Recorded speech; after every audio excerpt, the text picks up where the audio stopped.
The HOA president's long goodbye posting on behalf of a friend who isn't on Reddit. When I moved into my suburban neighborhood, I expected peace and quiet. Instead, I walked into a petty dictatorship run by our HOA president, Todd.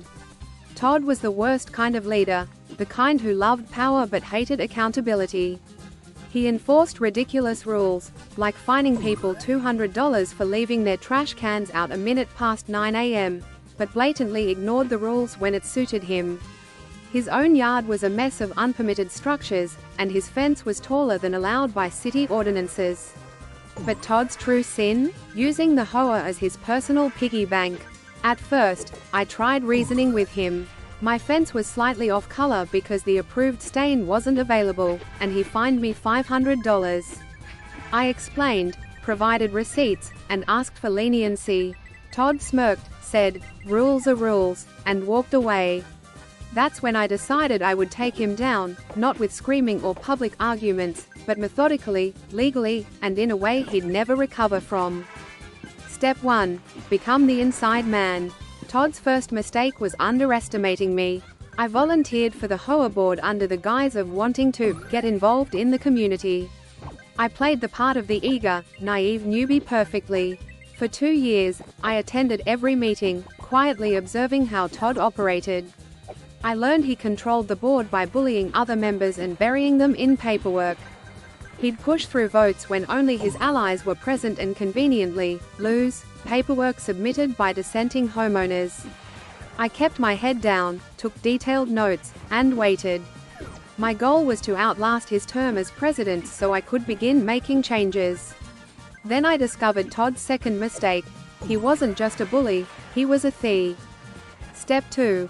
Follow the money. Todd loved to brag about how he kept the HOA's finances in order. But something didn't add up. The annual HOA fees were high, much higher than in similar neighborhoods, but the common areas were falling apart. The pool was closed half the summer due to maintenance issues, and the landscaping looked like it hadn't been touched in months. I started digging. As the HOA treasurer, Todd had access to all the accounts, but he was notoriously cagey about sharing financial details. I asked for the budget during a meeting, and Todd laughed it off, saying, "Don't worry, I've got it under control." I filed a formal request for the financial records, which, under HOA rules, he was required to provide. Weeks went by with no response. That's when I started talking to neighbors. Turns out, I wasn't the only one suspicious. Over a dozen homeowners had requested access to the budget over the years, only to be ignored. One neighbor claimed Todd had used HOA funds to install a new patio at his house, while another swore he'd seen Todd's kids at the community pool during its maintenance closure. Armed with these suspicions, I filed a formal complaint with the HOA board, forcing Todd to provide the records. He stalled, but I wasn't backing down. Step 3. Build the case. When Todd finally handed over the financial documents, they were a mess. Invoices were missing, payments were mislabeled, and some expenses were downright bizarre. A $15,000 landscaping fee, paid to a company that didn't exist. Thousands spent on administrative costs, with no explanation. I cross-referenced the HOA's bank statements with public records and found the smoking gun. Todd was funneling money to his personal accounts. Even better, I discovered Todd had been inflating contractor fees, pocketing the difference, and splitting the profits with his buddy, a shady contractor who handled most of the HOA's maintenance. I compiled everything into a detailed report, complete with spreadsheets, photos, and notarized statements from neighbors who had seen Todd's antics firsthand. Step 4. The coup. I waited for the annual HOA meeting, which was typically a snooze fest attended by only a handful of homeowners. But this time, I made sure people showed up. I spent weeks knocking on doors, explaining what Todd had been up to.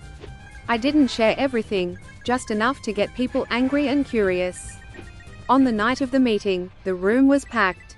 Todd started the meeting like usual, droning on about how difficult it was to manage the HOA and how much he'd sacrificed for the community.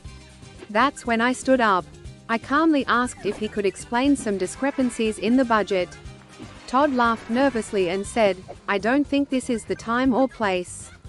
I replied, "Actually, Todd, it's the perfect time." I handed out copies of my report to everyone in the room. The mood shifted instantly. People started reading, whispering, and then shouting. Todd tried to regain control, but it was too late. I called for a vote to remove him as president.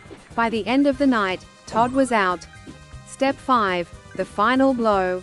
After Todd was removed, we hired an independent auditor to go through the HOA's finances. They confirmed everything. Todd had embezzled over $50,000, mismanaged tens of thousands more, and committed multiple counts of fraud. We reported him to the police and filed a civil lawsuit to recover the stolen funds. But it didn't end there. Todd's shady contractor buddy was also exposed and banned from doing business in the county. Todd had to sell his house to pay restitution and legal fees. His name became a running joke in the neighborhood, and no one would touch him professionally.